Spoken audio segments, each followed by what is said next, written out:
জাল পেতেছিলাম, সে জালে তুমি একেবারে জড়িয়ে গেছো। কি দেবো? কি দেবো?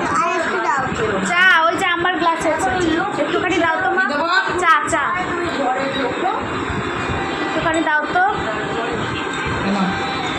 তারপরে ও আর চাইবে না, অনেকটা দিয়েছি, আর চাইবে না। এই দুর্গা মুখার্জি ব্যাস আম্মা খেয়ে নেবে বাচ্চা। তার মায়ের জন্য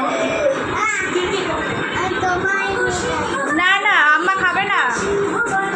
না কলমি এই তো বাবা বলেছে দাও দিলাম, হয়ে গেছে। এখানে চানাচুর খা, চানাচুর খা, চানাচুর খা। বলিয়ে পাঠাচ্ছিস কেন?